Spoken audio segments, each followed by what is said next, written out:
you know the reality.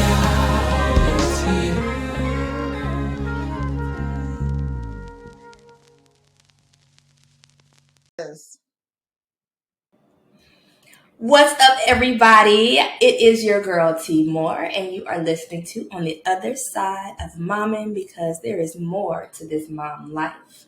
Listen, I'm gonna put this disclaimer out here early, because we friends now. Okay. Well, actually, a little bit more than friends. We like family. If you've been here for a while, you know we family at this point. I'm trying something new with the technology, and our guest today is also a little challenge with technology too. So I say all that to say is, y'all gonna get what you gonna get. It's gonna be good. But if you hear the glitches from time to time, mind your business and just know we will figure it out later. All right, God bless. But it is going to be, I don't want to say it's going to be a heavy show, but I am going to say trigger warning, content warning, because we are going to be talking about loss of a child, miscarriages. So we are going to be talking about some heavy stuff. So if that causes some big feelings, big emotions within you, please protect your space, protect your peace, stop listening, and, listen to the next episode. Listen to something a little lighter. But this might be a little heavy. I mean, I'm going to still be silly, but just know it might be a little heavy, it might be a little triggering, because, we open and we're transparent and you're going to get the full story. But protect your space, protect your peace. So, before we get into anything, I want to introduce our guest for today.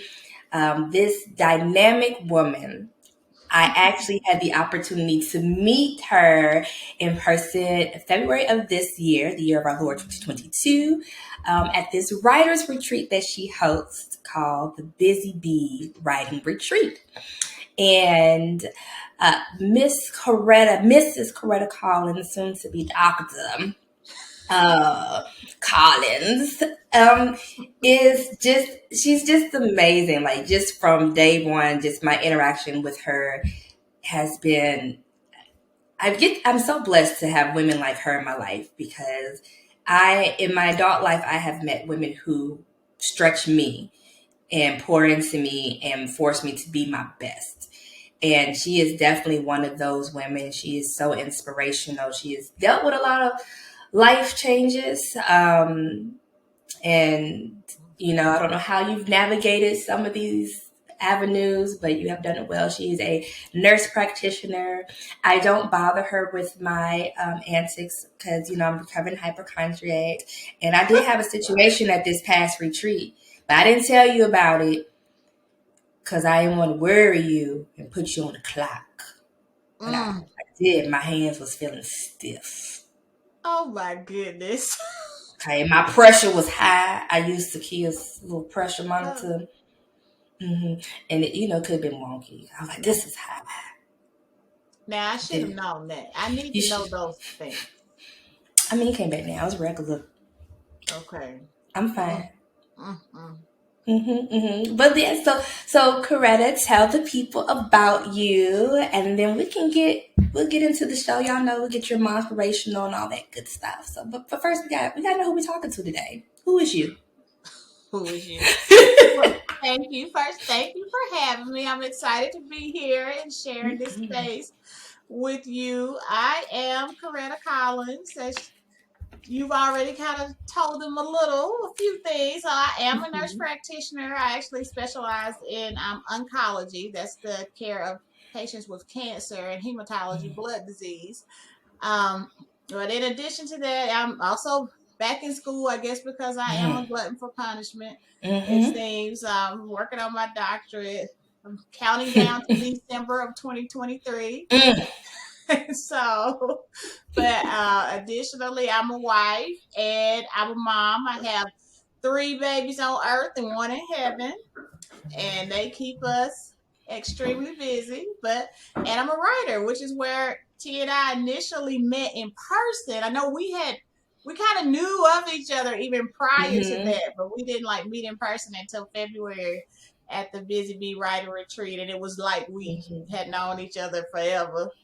Yeah, uh, seriously. especially at that time. So Yeah. Well, because our circle was really small. Like when we started talking, like right, your sister-in-law happens to be one of my friends, like fellow colleague yeah, in the legal field, and it was like, oh, okay. And then it was like your cousin. right, Um, it was like, wait, that's your cousin? Like it was like all these connections, and then I think I was Facebook friends with your brother first, and yeah. I didn't even know that y'all were related. I was like, really? Okay, so it I was like know. we were destined to be together. I think so. That's all. I really do believe Mhm. that, and it's been We were great. destined. It's been great. Yes. So y'all know that I like to start the show off with a motivational quote because us mamas need some inspiration and we need some encouragement because sometimes we don't get it. And so today's quote is from an unknown person. I don't, that's what the internet said. It was unknown. But if you know who you are and you said this, let me know. I love to credit you because I don't believe in taking people's stuff. But today's quote says, oftentimes the brightest rainbows follow the darkest rainstorms. So Mm. I'm going to say it one more time for those in the back. Oftentimes the brightest rainbows follow the darkest rainstorms. And as you alluded to already, you have a baby boy in heaven. Mm-hmm. And I got some rainbow babies Yes. here on earth, but I have three that are with our Lord. And so let's get into it. So share kind of how it happened, like if you want to, how much you want to share, but just kind of um, loss is heavy because I think it's almost like kind of taboo. Like we don't talk about it for real. And, when it comes to miscarriages or it comes to stillbirth or, even if it's not stillbirth, losing a child, from illness later on in life. And I would venture to say, I think sometimes a death of a child kind of, it's like that unfairness. It's like they didn't even get a chance to be here long enough for Right. me to enjoy them. And now they're gone. And like I can reconcile with old people dying. Like you Mm-hmm. 92, going Right. you Right. probably ready to go to glory. Um, but like kind of trying to wrap your head around the loss of a child seems difficult. And then you're kind of around heavy stuff in your day to day. I know. That's what I'm like. I was like, my stuff is just heavy all over. I Just a know. lot of heaviness. But let's talk about the rainstorm, your darkest Yeah. rainstorm. So, like, what happened? Like, Yeah. Let's talk about it. why we have a little baby up in heaven? Like, why did it Yes. happen? So it was. I mean, it's still crazy to even think about because I was fine. My pregnancy was great. Um, Really? yeah, I had absolutely, no issues that I was aware of. Everything Mm-hmm. had been going well. Um, I was, and in within the process, like it was happening that February, and Mm-hmm. that was like about 1 month after we found out my mom had been diagnosed with ovarian cancer. So like this was Oh. all kind of like a little snowballing effect. But so we had Mm-hmm. just had my baby shower because I Mm-hmm. was due in March. And so Mm-hmm. we had my baby shower. My family had hosted that. So I was home. I'm from a small town called Wetumpka, Alabama, which sits right above Montgomery. So I was down there for the shower and kind of taking care of my mom and visiting. And so it was like my shower was on Saturday. I went to church on Sunday. And then by Mm-hmm. Monday, I noticed that my baby wasn't moving like he Ooh. ordinarily would. Mm-hmm. And so my husband was teaching at that time, and he had gone back home. We were living in Calera. And so Mm-hmm. when he would usually, he would call and we did the whole Mm-hmm. put the phone to your stomach, all of that kind of thing. And it was at that moment, he's like, how's my boy doing? And I was like, Mm-hmm. we kind of been a Look little quiet. sleepy, a little quiet. Mm-hmm. And but usually I could do things like, prod him or try to like position myself uncomfortably, Mm-hmm. um, to get some action, get him Yeah. to move, but that wasn't working. Mm-hmm. So I'm still on the phone with him, like, something's kind of going on. So and I was like, well, let me go in here and drink some Coke. Mm-hmm. So, I'm like, get a little sugar caffeine kick or something. Right. And still nothing was happening. So I hung up with him and called my obstetrician who was in Mm-hmm. Birmingham Mm-hmm. at the time.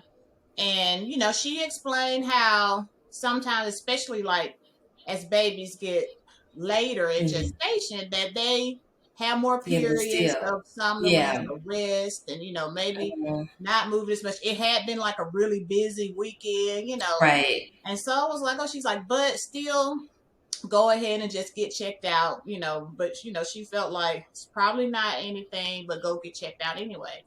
And Mm-hmm. so now I wasn't going to be able to get to Birmingham. So, because I was near Right. Montgomery. And so anyway, I called my aunt because like I said, Mm-hmm. my mom was sick and my dad was working.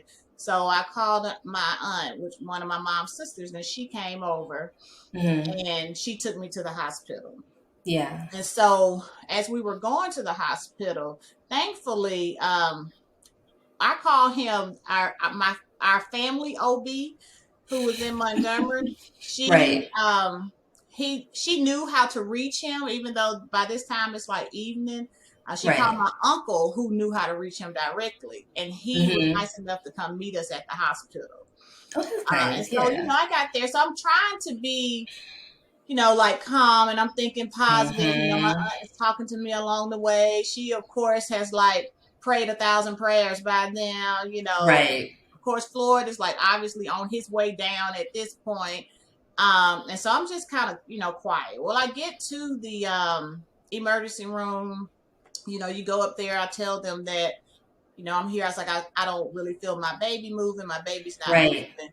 And so the lady looks at me kind of like dumbfounded. And I could tell that she thought I was overreacting. That was kind of the feeling. It was kind of one of Mm-hmm. those like, First oh, time here come mom. this first time mom, new Mm-hmm. mom. She think, so, but I didn't sweat it because I just, Mm-hmm. that was the vibe I got. Yeah. So she sent me, they send you to like to L&D or Yeah. like a separate part for OB. And so I went there, and then the ultrasound technician comes in. And Mm-hmm. so they're doing I think no, the nurse came, and they're doing a Doppler, trying to Yeah.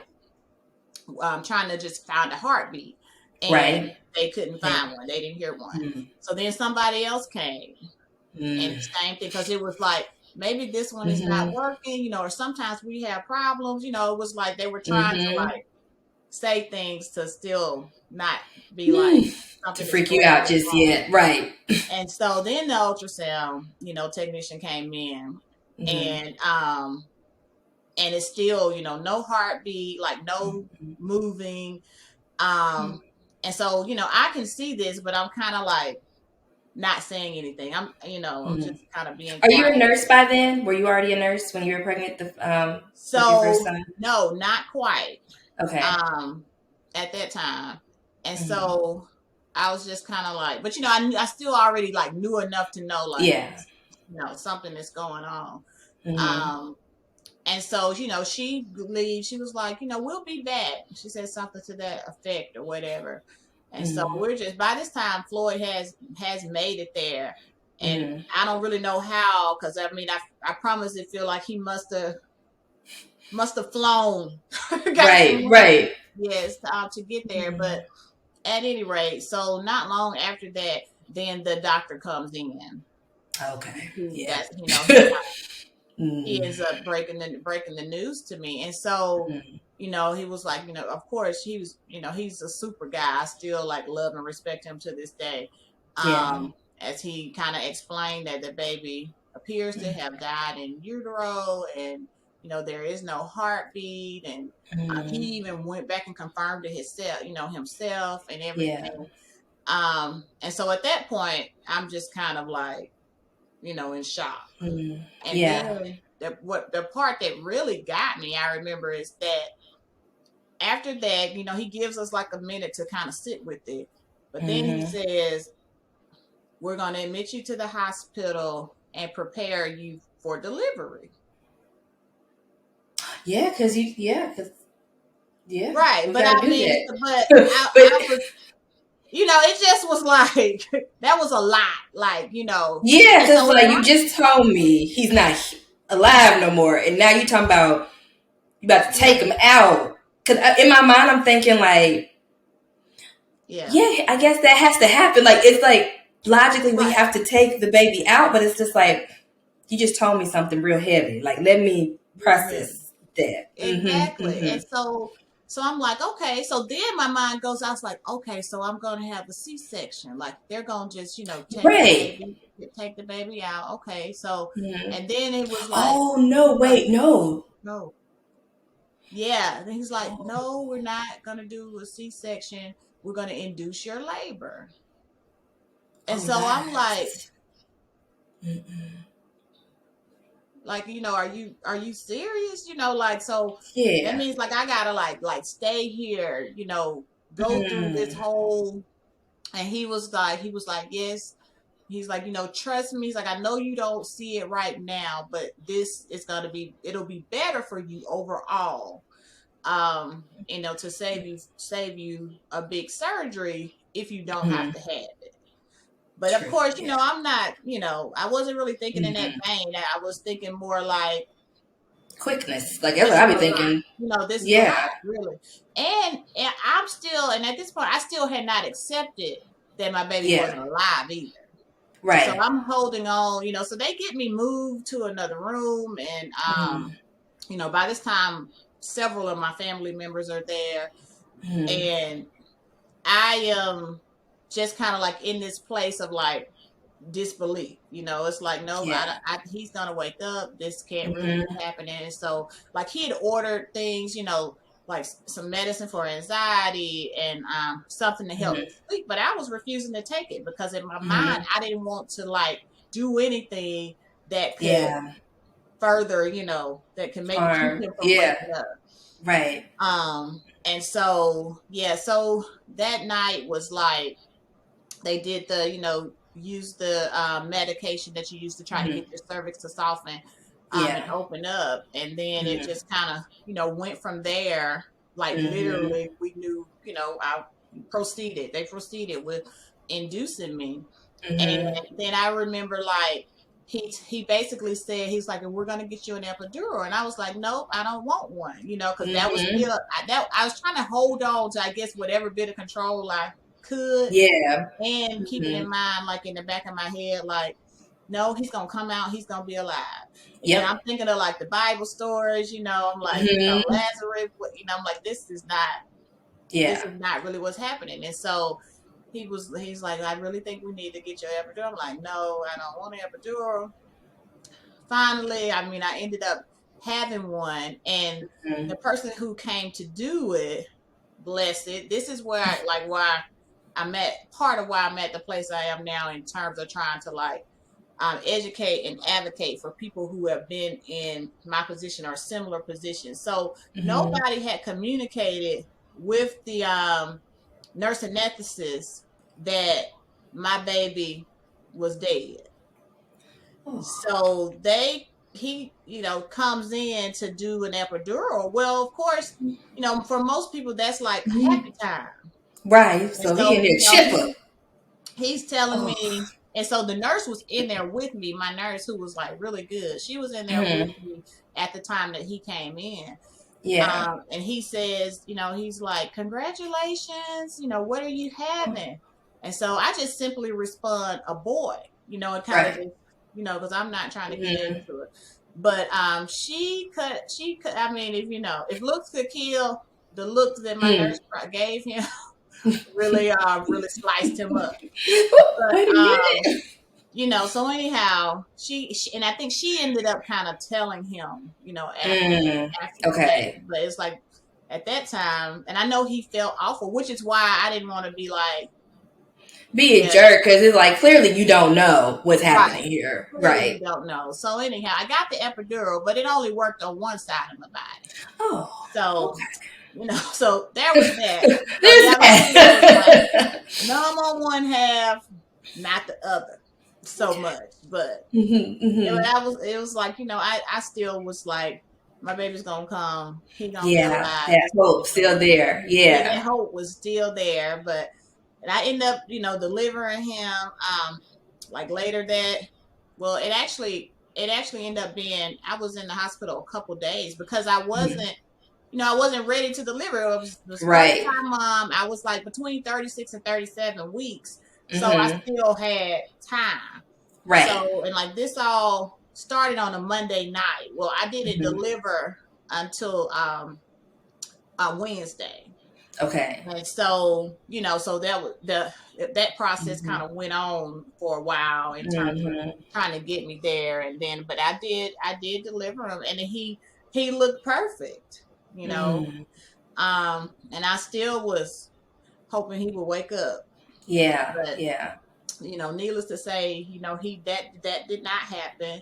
But I Yeah. was thankful that I did get to like meet him, and we got to Yeah. spend time with him and Hmm. all of those things. But so much just kind of goes along, with that, and Right. then like even the leaving the hospital, and it's like you went there to have a baby, but you leave with no baby, Yeah. and Yeah. all of those kinds of things. So that's Hmm. kind of how it happened. It was um everything leading up to that point had been pretty textbook, pretty perfect. Really.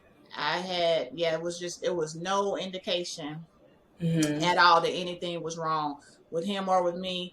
And then Hmm. even after all was said and done, it was like ruled an anomaly, basically. Really. Hmm. And Wow. So so they just never.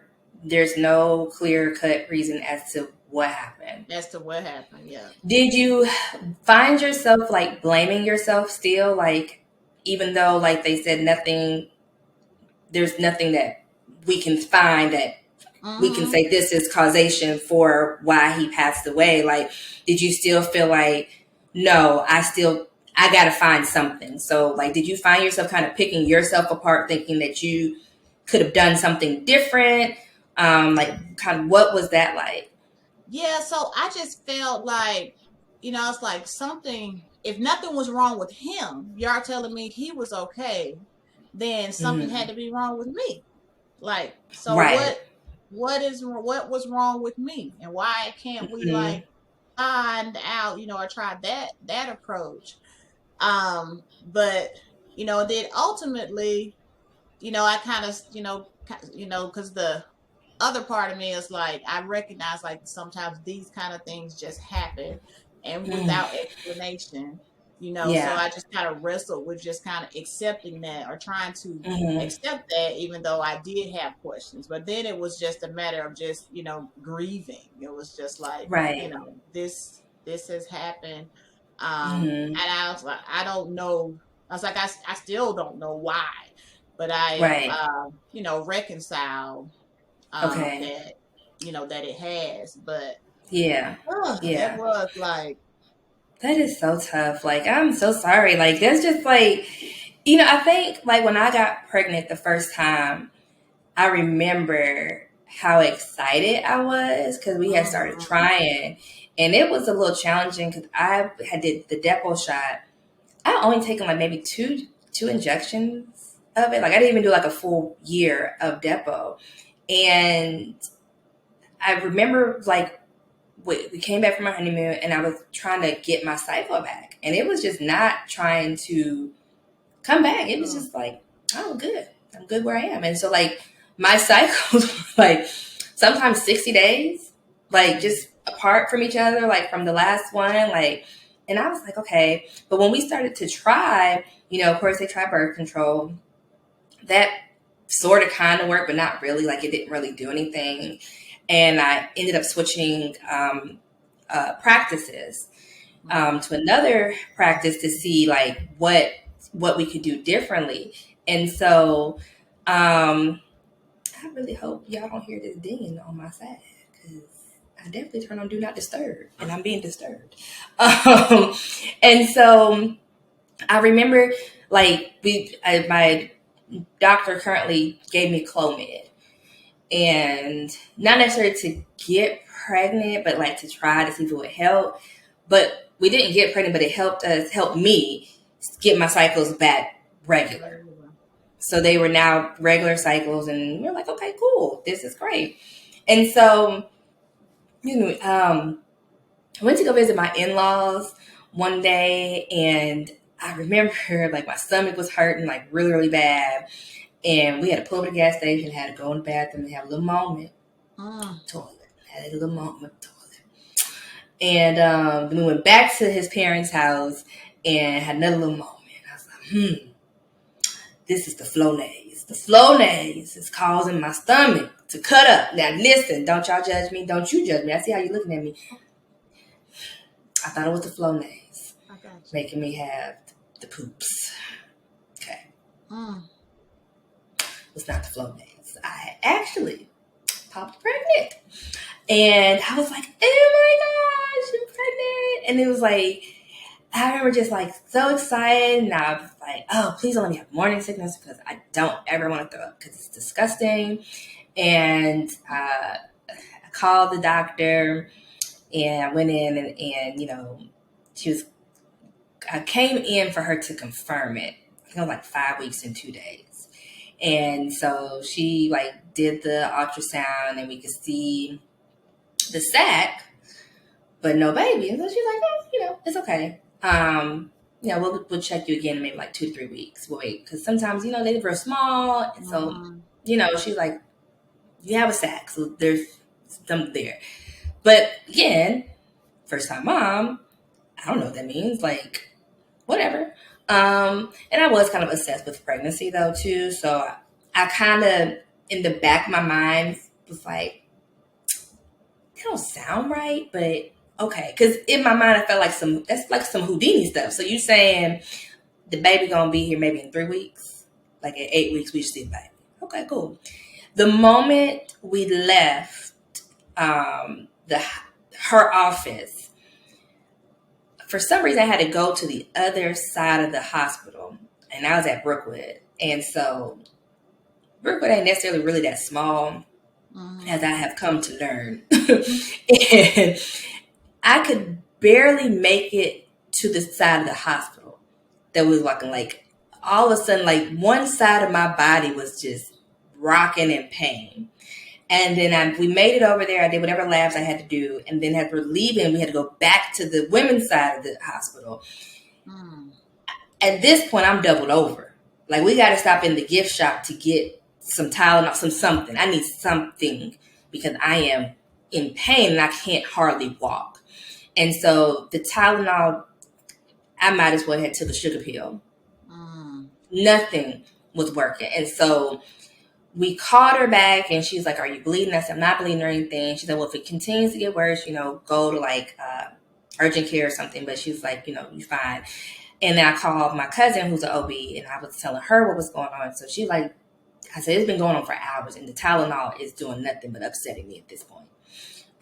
So went to urgent care and I think they pulled some blood or something. And, but as we were sitting in the urgent care, that's when I started to bleed.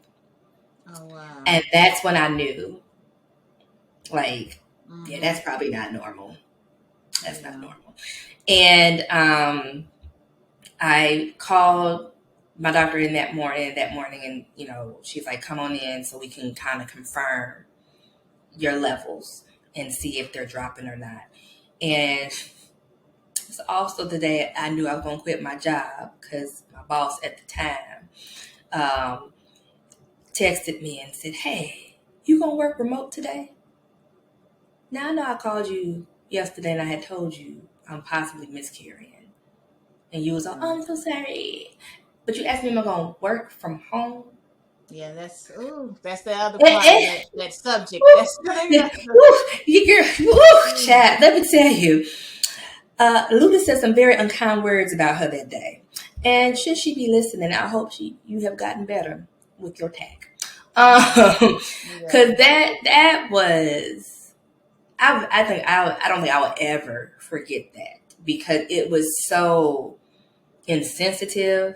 And so like I think I ignored her message, or I might have told her no and like didn't talk to her for the rest of the day because I was like, you is really a different person, and the Lord is not pleased. So get there, of course, it's confirmed that I'm miscarrying, and she was like, you don't have to do a D&C because you can let it pass on its own, or I can give you the medication to kind of help force it out. She said, but I'm gonna be honest, that's gonna be hell on your body because she said you're gonna feel it. So I was like, well, it was like, how do you make a decision? Like, right. I don't know how to really make this decision. Like, so I think for me, I think that I just chose to let it pass naturally. And I remember actually happened in my shower, and that's when I like cried at that point because I was like, okay, all right. And so it was just like, and I remember, I think that little baby was due like November 6th, 2014 or something like that. And I was just like, okay, well, cool. And I just remember just feeling so not fully defeated just yet and not broken just yet, but I did feel like everybody else I know can get pregnant. They can smell semen. They pregnant. Like, and their pregnancies are fine, and, nobody bats an eye.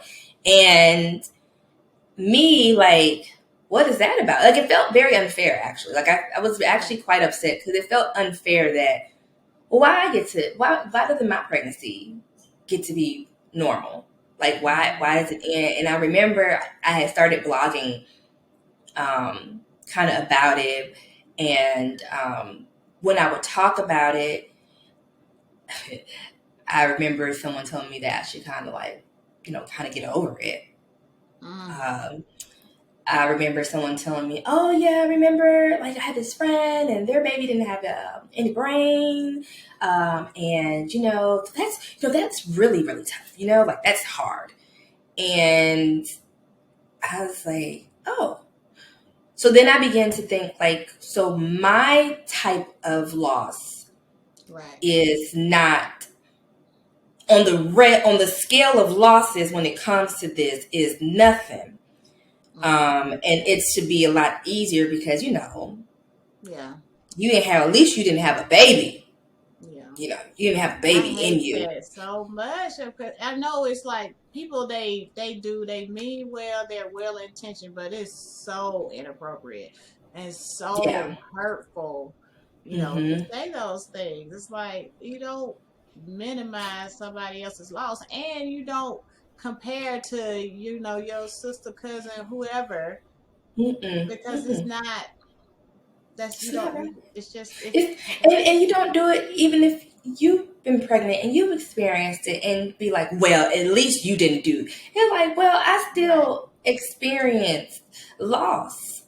Like I'm sorry it wasn't the same as yours. I mean, I can't say I would have wanted that for myself, but don't take from me what I'm experiencing because in my case, I've been pregnant 5 times, essentially. Now, we do praise God that I did not birth 5 children. He knows.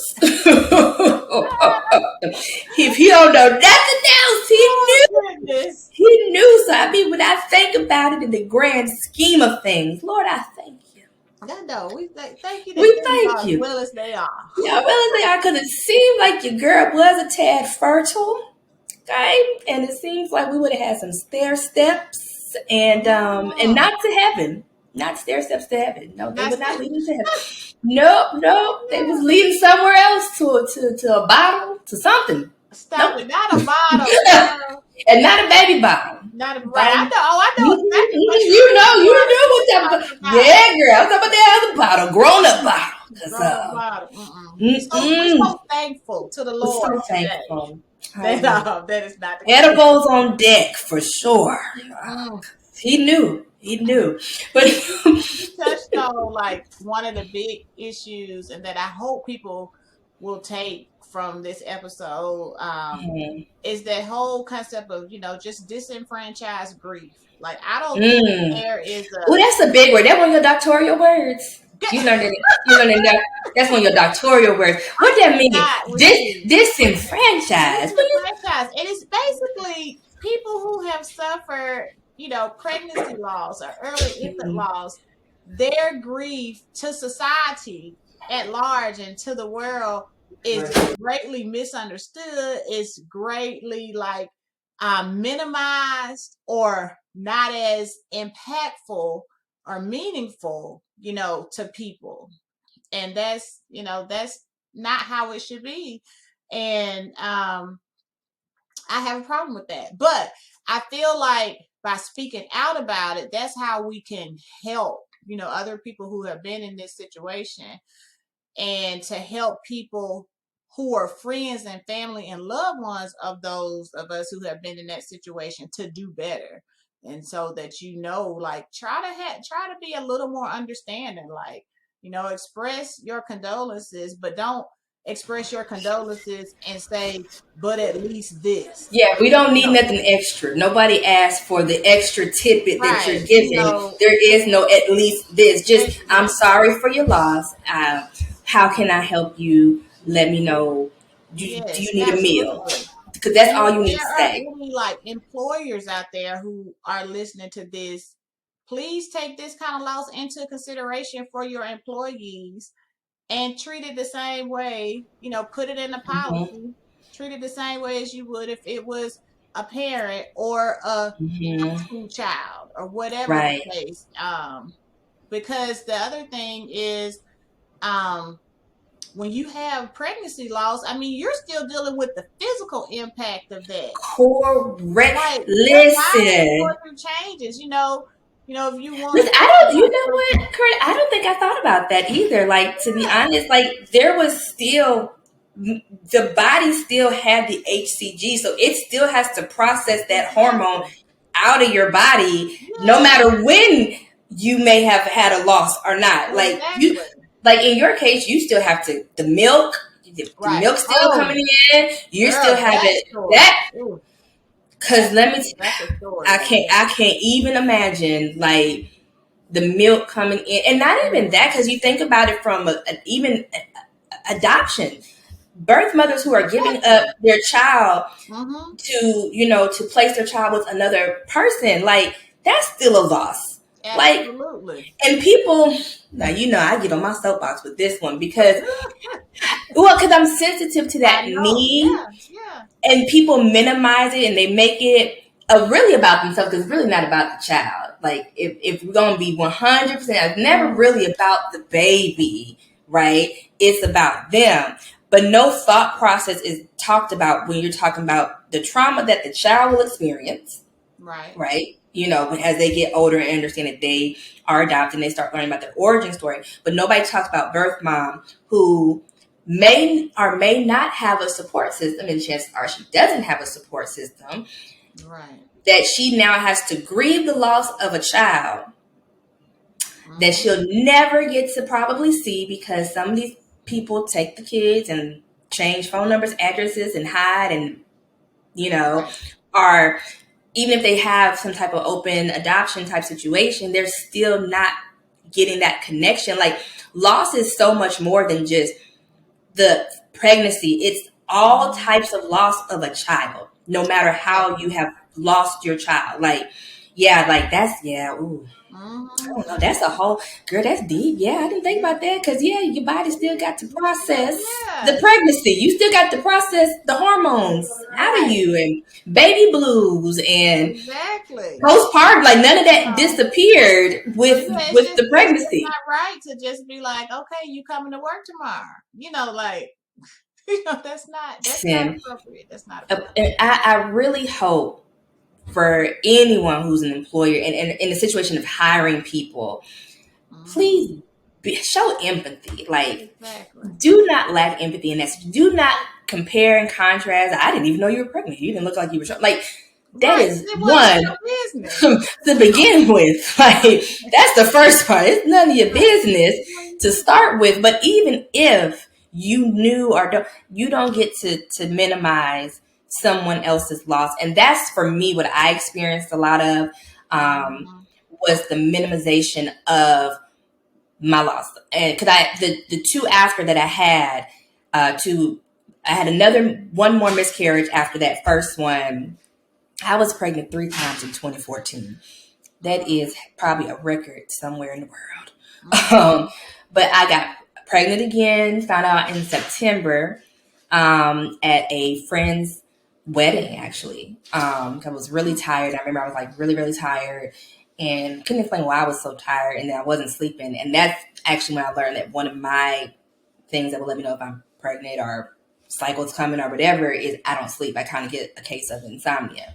Mhm. And took another pregnancy test. And at this time in September, I actually had started talking to an infertility doctor. I started going to a specialist because my cousin had told me that, yo, you don't need to like keep going to your OB. Like, we can't do nothing for you. Like, we can't figure out the why you're not getting pregnant. Mhm. That's when you need to go to the specialist to figure that out. Yeah. So I'm sorry, y'all. Y'all know, um, my mama just be mama, and then she just, she just be, she just be. it's all right. It's all right. People understand. And this is the other side of momming. So there are several different sides. There's all types of sides All of types mommy. of sides. You gotta parent your parents. Some That's gonna be an episode one day. But I remember like going through that, and they had like we're getting ready to start the process, mm, and I don't can't remember exactly if I had taken. I don't think I had started the medication. I think we had like just started like blood work and all that stuff, and mm-hmm. make sure everything was okay. And so, but I was already nervous because the way that I'm built up is like, okay, so at 5 weeks and 2 days, I got to get past 5 weeks and 2 days. Oh yeah. So so 5 weeks and 2 days, and wouldn't you know, 5 weeks and 2 days, once again, I miscarried. Mm, And I was like, okay, well now this ain't gonna work. Cause we can't just keep miscarrying like this, like at 5 weeks and 2 days. Like, what does that mean? Like, why are we not getting past that? And again, oh, it's just like a heavy period. It's just like a heavy period, chemical pregnancies, you'll be fine. And I'm mm, like, no. But I'm thankful that the I was at art fertility specialist that they were very sensitive. Cause yeah. that's their job, and they sent me like a little teddy bear, and like we're so sorry. Like they did not minimize it, Right.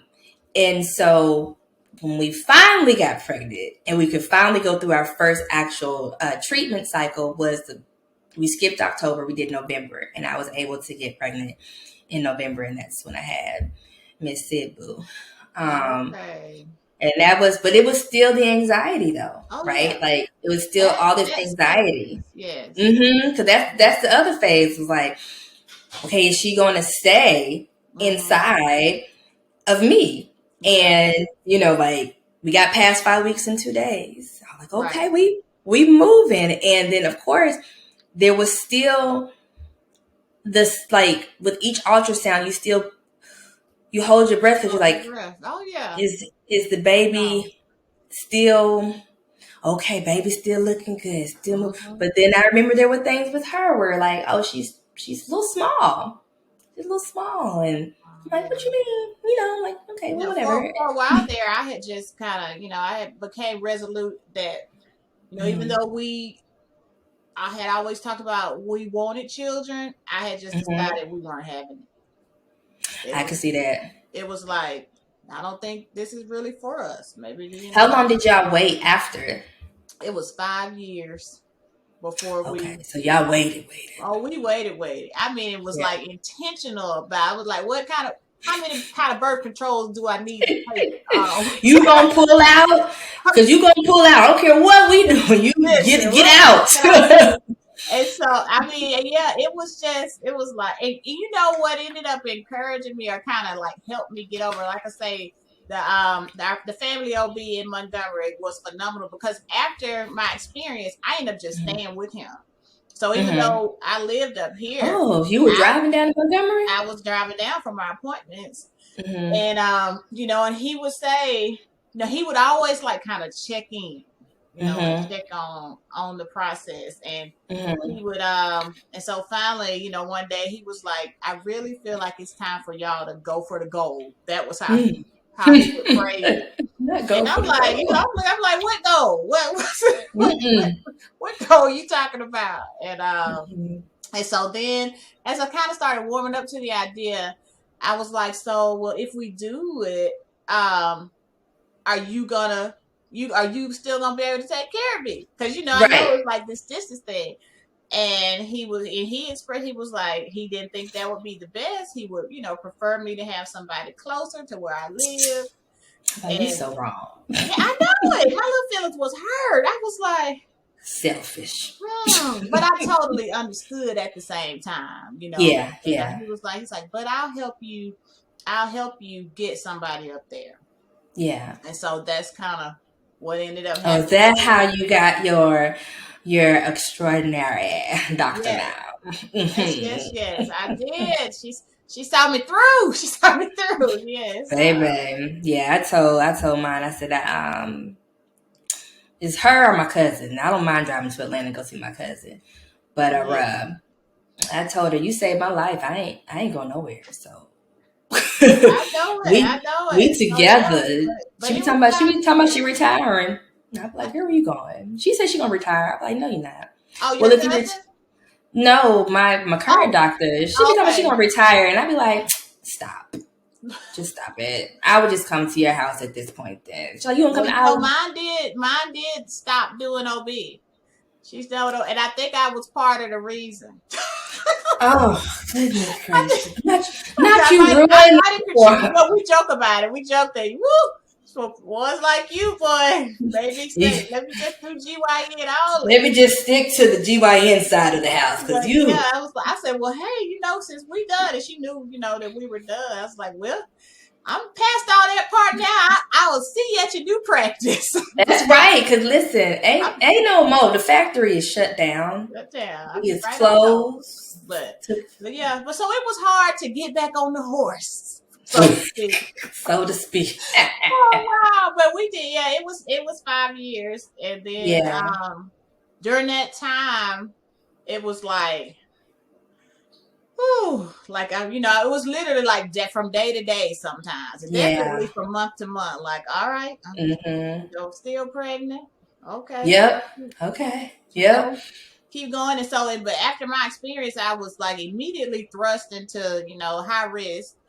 Yeah. And I ain't so gonna lie. I like the treatment of being a high risk patient. I ain't gonna listen, lie. it will This, spoil this, you. I felt I hate special. circumstances that made you have to get there, but it will Facts. spoil you because Mm-hmm. I went from like, I had an ultrasound every month. Yes. Every month. Ooh. Those were so reassuring. And then Yeah. from the beginning, like from pretty early on, I was seeing somebody about every 2 weeks. Mm-hmm. Because Yeah. I see like my regular OB, and then Yep. I would see two The weeks later, I specialist. see the maternal Mm-hmm. fetal medicine Yep. specialist. And so I felt that helped me a whole lot because I felt like really taken care of, like Yes. and it made me feel more secure because Mm-hmm. I never felt like I could get to a moment where I could like, whew, take a deep breath, Busa. Yeah. and so Mm-hmm. um yeah, and I was just, yeah, I was really thankful for that. That was really helpful. And I Yeah. tried not to let like the anxiety and the worry get the best of me, even though it kind of would try to, dwell. Mm-hmm. And so my go-to, I mean, I promise, I know I recited it like who knows how many million times at this point, but it was constantly, okay, God is not giving me the spirit of fear. God is not Yes. giving me the spirit of fear. So that's what I would hold on to. Right. Right. As I was going through that pregnancy, and it definitely helped too, trying to like Yeah. relying on the faith component, plus knowing, feeling comfortable like in my care Right. and the care I Mm-hmm. was receiving and my family and friend support. That stuff Right. does make a difference. And we end Mm-hmm. up, thankfully, well, actually, that my son, he was born. You remember the tornado? Oh, the April April, 27th yeah, the ones? April Mm-hmm. 27, 2011 tornadoes that just Mm-hmm. devastated our area.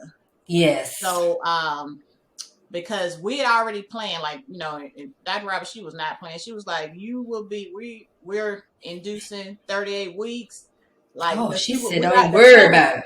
yeah, the Mm-hmm. plan was not to go a day over, like long as baby was safe, I was safe. She's like, we're Mm-hmm. getting them out. So Okay. that was the idea. And so I was Mm-hmm. due to go to the hospital, to be at the hospital that evening. Oh, that's what Um, you thought, huh? that's what I thought. And so, but look, I'm so staunch in, see, this how you can be. I'm first of all, I've never been big on like watching the news. I don't know sometimes what's She going on don't in be the knowing a world. lot what's going on. We be telling her. But she not bad like Stacey Dash bad. Oh Like, God, no. you did know that DMX did die. I did. I Earl is not with us. Okay, Yeah, you yeah. do know. Yes, I was yeah. aware about You it. ain't bad off. That's when you know you're bad Yeah, off. because yeah, I Mm-hmm. was like, Lord. But I was like so staunch and like, Dr. Roberts said we got to be at the hospital. We supposed to be there by 6 o'clock. So my bag packed, I'm ready. And so Floyd, I think he was like, well, okay, if All we right. go, so literally we like on our way to the hospital now. All right. Tornado coming. It's somewhere I don't Must know. say some real tornado out And, there. and so she called we were in the car and she called our cell phone and was like, don't come to the hospital tonight.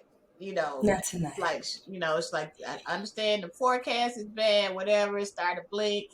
And so right about that, she's like, you'll come in the morning. Hmm. So we were like, okay. But Ain't as no we power in the morning, doctor. right, I was like, oh, okay, we'll come in the morning. But right as and mind, we were already like on the way, so we had to turn Mhm. around. Well, as we turn Oh. around, now we paying attention to the weather. Mm. So then we like outrunning a tornado. Not y'all in real life twister situation though. Yes, ridiculousness. So we end up going down to Clanton, having to wait it out at the McDonald's because they had seen one in Shelby County, Mm. not too far from where we live. A whole mess. But I was like, okay, we But made you it back, here to tell the made it back story. home. And then we ended up getting to the hospital. We had to be there at 6 o'clock in the morning on the 28th. Well, I still didn't know. I didn't know what had happened. It wasn't until like I'm there in the hospital and looked on the TV And and saw that realized, Tuscaloosa was gone. yes, Yeah. that was like, oh my God. Yeah, But that was that. I remember that.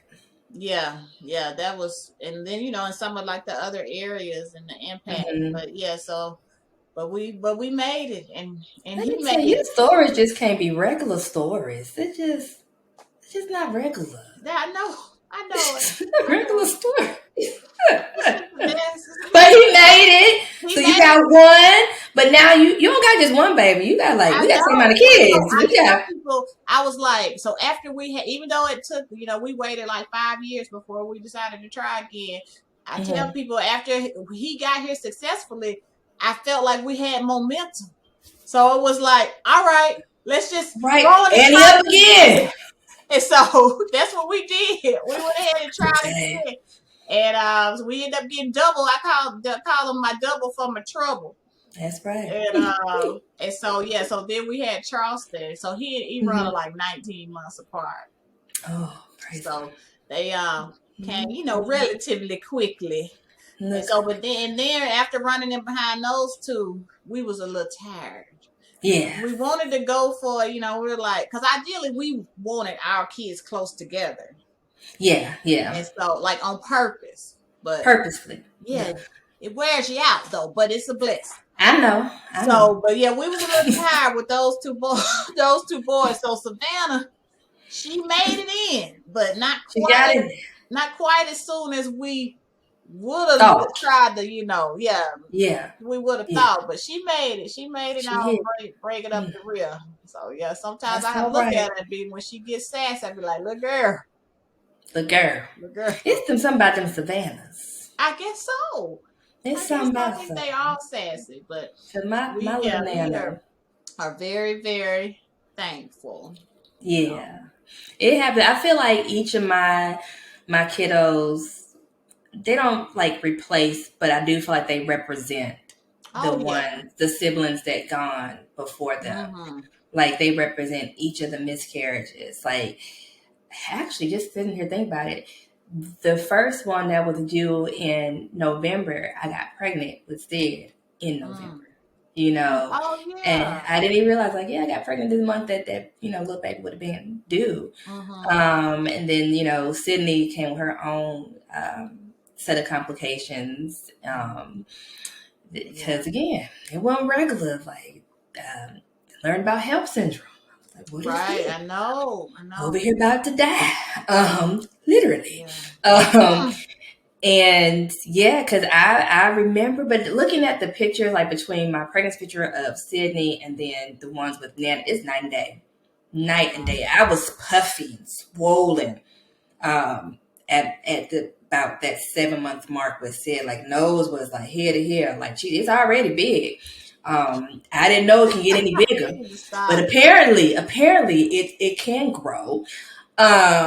And Mm. it was like I just was pregnant all over, like Oh just yeah. Yeah. and if you know me, I'm a small person. Just that's just my natural build. But it was like, Mm-hmm. 180 pounds on me was not that wasn't working. Yeah. That was different. But yeah, I just like that was I had to for me while she came here and she's obviously she's fine, she's safe. It was still I had to reconcile and grieve with myself about her coming so early, her Mm-hmm. going into the NICU because she came at 33 weeks, so she was pretty much 2 months early, and having a preem like that was not a part of my plan. Just like those miscarriages were not a part of my plan. I had planned to have this healthy baby and a healthy pregnancy, but I was sick and didn't even know it. Mm. And it was in the way it creeped up on me was so like it was slick. That little HELLP syndrome was real slick Yeah. because the way my pressure was fine, it was fine, and then it creeped up because I had put on like 10 pounds within like 2 weeks, and so Dr. Lewis was kind of like, let's slow down on the eating. You're gonna tell the pregnant woman not to eat? I'm like, okay, fine. I'll walk. I'll do some walking. I'll slow down on this eating because it seemed like the pressure was fine as long as my weight was fine. So it was like, logically, Like that makes sense. Yeah. So it was like, okay, it deals with your weight. So let's see if we lose a little weight and see if the pressure comes down. Within that 2 weeks, though, is when everything like kind of popped up. Because by then I was on biweeklies. I wasn't in the high risk category with her pregnancy. I became high risk with Savannah. Or considered that because of what happened with Sid. So it was like, but within that bi-weekly appointment is when things like really like just took off. That's when, and speaking about like being a first time mom and just kind of that dismissiveness of like, thankfully you had a doctor who didn't dismiss your concerns of, hey, I don't feel him moving. Like, he's not moving. And in my case, I remember I felt like heartburn, but I knew it wasn't heartburn. Like I'm like, this don't feel like Tums is gonna calm this down. This feels a little different. And I remember when I had my baby shower in Atlanta, I had told my cousin about what happened, Oh And she's yeah. like, oh, it's fine. Let's just, she said, do a little apple cider vinegar. But what I didn't tell her, because I didn't think to tell her, was like, I would puff up and I could like press my thumb Like pity into, edema.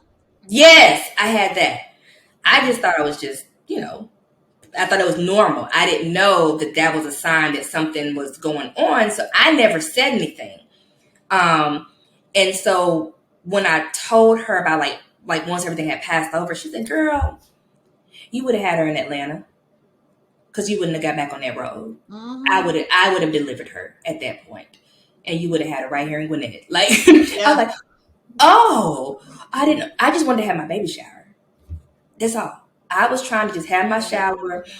And my mom and dad, like, they kind of get me to sit down. I mean, because by the end of the shower, I had ballooned from just walking around the shower, not knowing I'm on a clock. Like, literally, when I get back to Alabama that Monday, I go to work and I sign off on my FMLA paperwork. Or I tell my boss I was obviously a new job.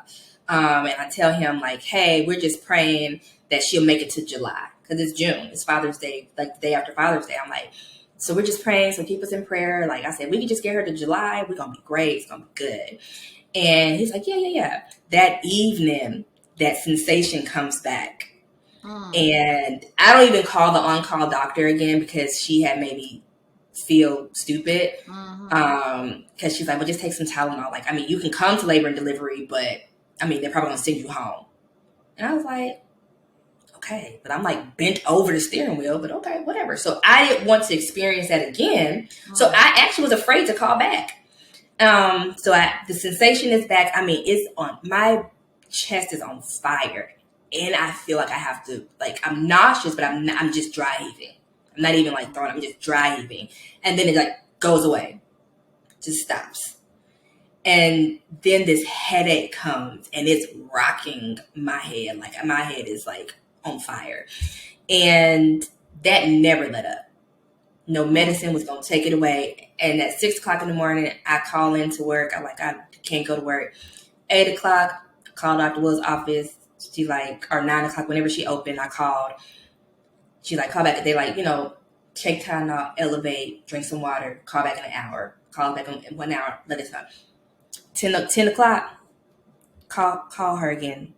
Tell her it ain't nothing to stop. So that's when I remember hearing her she actually got on the phone and was like, bring her into the office. As we're getting ready, I'm dressed, I'm waiting for Luda and my sister to get ready. My vision starts to get blurry. And I'm like, I said, what is, so now I'm thinking I'm really about to die. Cause I'm just like, well, and I'm just looking at the wall on the house. And I'm just like, man, so this is how it ends. Like this is my thoughts. I'm just like, I'm not going to meet my child because I don't know what's going on. And so I'm like, God, please keep me. And by the time we get to the hospital, I can hardly walk once again. And I can't see either because my vision is all blurred.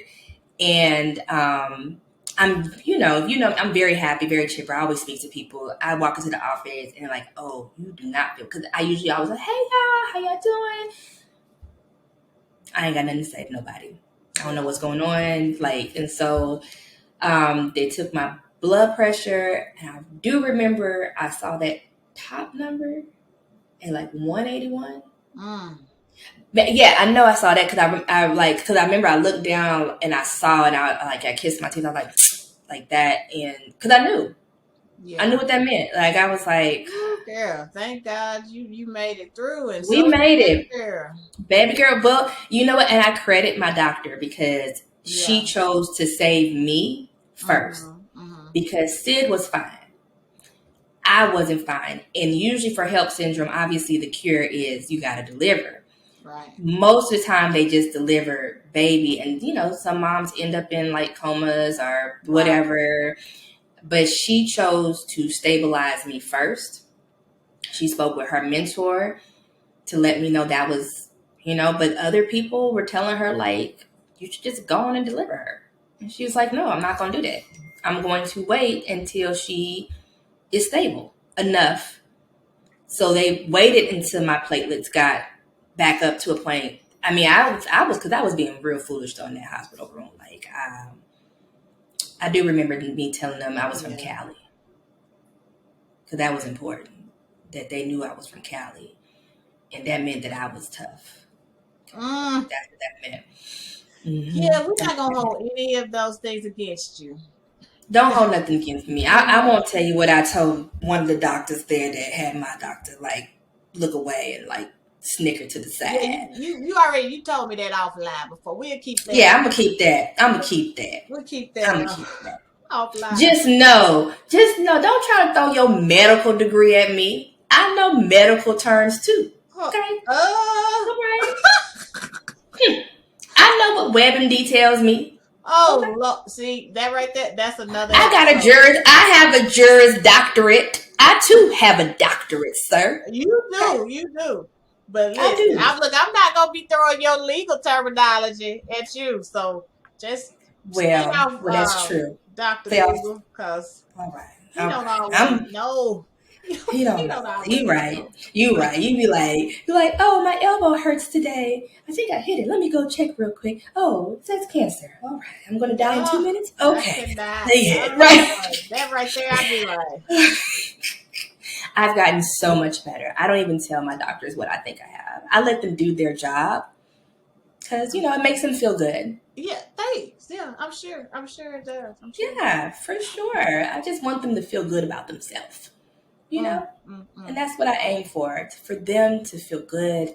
But just know I know how to research and I'm not afraid. Got it. Point Got it. taken.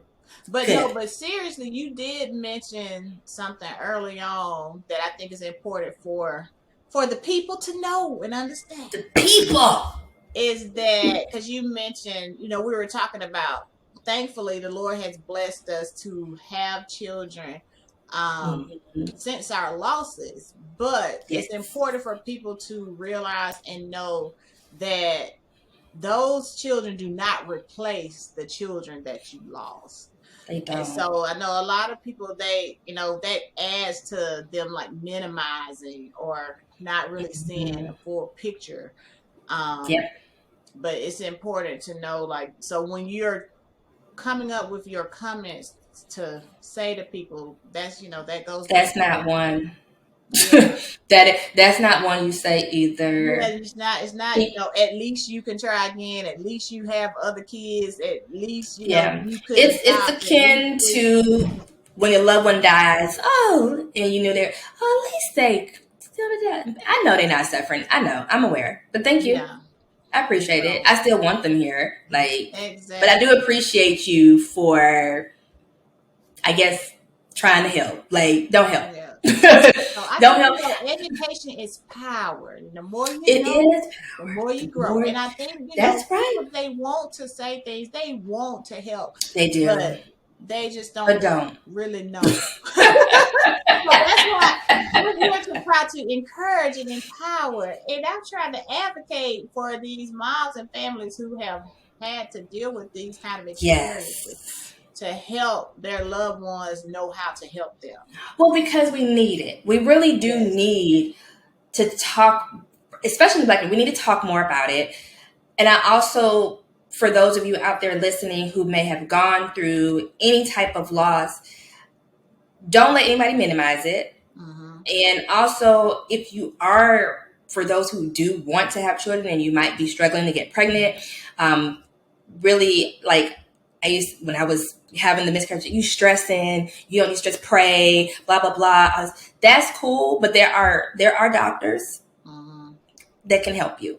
It was a reproductive endocrinologist who helped me get pregnant. I didn't come out with having 8 babies. I just had the one. But I knew and we still never knew the exact reason, the why I was able to get pregnant, but not keep the pregnancies.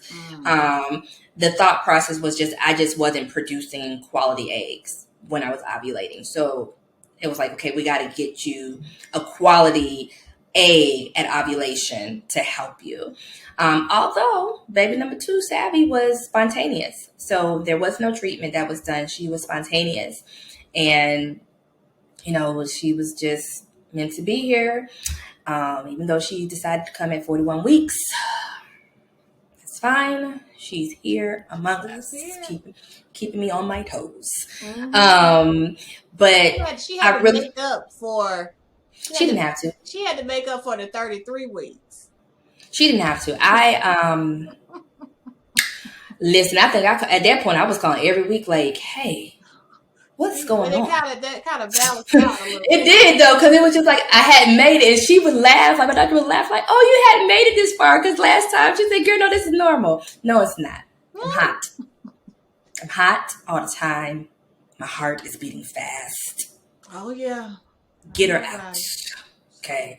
But Like, but no, but we do. And so you mentioned you are wanting to help advocate and have a space for people to kind of help educate them and learn more about like how to help their loved one who may be experiencing such a loss. So kind of a perfect segue to kind of share more about that. So what are you doing? Because how do you do that? How do you help? how do I do that?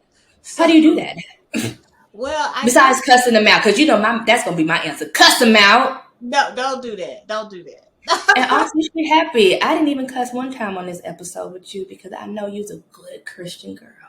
You want to stop it? You wanna stop. But no, when I went through, especially those early days of my experience, I ended up turning to writing, and so that really helped me. And then I also started helping other moms, Mhm. who had similar experiences, whether it was, miscarriage, ectopic pregnancy, stillbirth. Um, and I did that by kind of just trying to support them or be somebody they could talk to who understood. And I would also share the things that I've written with them to kind of help Right. encourage them or and Hmm. empathize with them on their journey. And so that's kind of how the whole like advocacy piece started. And like I, pretty much have done that since that time. And I finally decided because I've been getting like feedback, you really need to like publish this stuff. So I finally did decide to Hmm. publish this stuff. But Mm. prior to that, when I started my blog about, look at you, 2 years ago, that's one of my big big headings is dealing with like grief and loss, Yeah. specifically pregnancy loss in this case. And so on Hmm. there now, and that's called Confessions of a Nurse Practitioner. Yes. And So good. so there I've shared like posts about pregnancy, Hmm. pregnancy loss do's and don'ts, or what it's Right. like to be pregnant after a loss, and some things like that to kind of help those who have experienced it firsthand, as well as those who Hmm. are like supporters of the other people or loved ones and stuff. Right. So, but I finally finished the book. I'm excited about it. It will be coming out. Well, it's actually technically available now, on Amazon. But we're Hmm. gonna have a launch party. It'll be October Yes. 15th because October is Pregnancy and Infant Loss Awareness Month. So I thought it would That's be right. good to Make people celebrate. aware. Yeah, make people aware and to celebrate the release of the book. It's called Mine for a Time, Mm. and that's Such a actually beautiful one title. of the title of one of the poems. Actually, Hmm. maybe even the first one that I wrote, Hmm.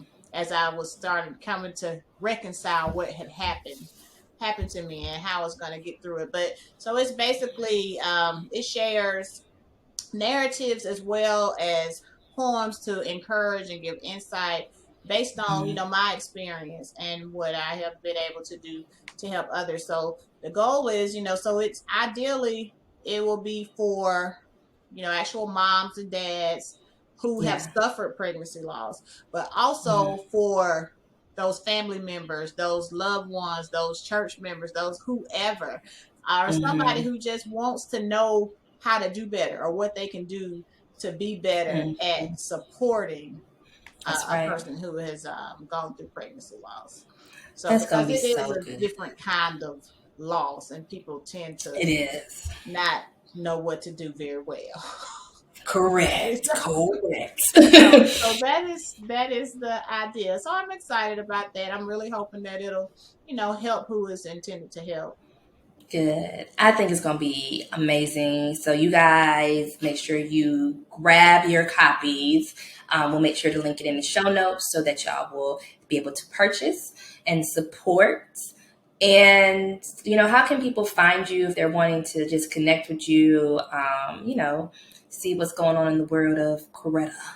Oh, on the socials. On the socials. Is your socials available for folks to follow you? They are available. So I'm CC the NP, and that should help you remember that. Yes. I know. I feel like I should have a little rap or something to go with it. Yes, we're gonna make Coretta one. Collins and like THE Nurse Practitioner. So CC the NP. That's where I am on Instagram, Twitter. You probably could even find me like that on Facebook in some ways, because I know it's all kind of linked. Now connected. But otherwise, I'm on there as Coretta Miller Collins, but our Confessions of a Nurse Practitioner, and my website is ccthenp.com as well. So if you remember CC the NP, you can run up on me in some way. That's right. You can find her. Run up on her. You can find her in the streets out here, on this here interwebs. Yes. Well, I am so proud of you for getting your book published and getting ready to just release it out into the world. I believe it's going to help a lot of people. And so hopefully this conversation helps people, and they just know, I do hope so. Listen, just have the spirit of shut up.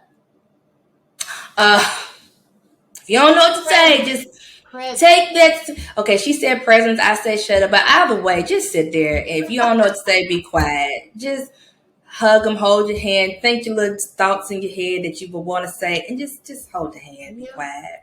You don't have to say. Sometimes you don't have to say anything, to be honest, because you can't fix it. Can't fix it.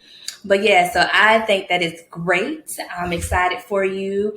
And before we go, if you all haven't had a chance, Filmmakers 15 Groundbreaking Women is out and available for purchase. I am so grateful for what y'all have done, because the numbers that have come in from the publisher actually have been really, really amazing. Awesome. Congratulations. I am news.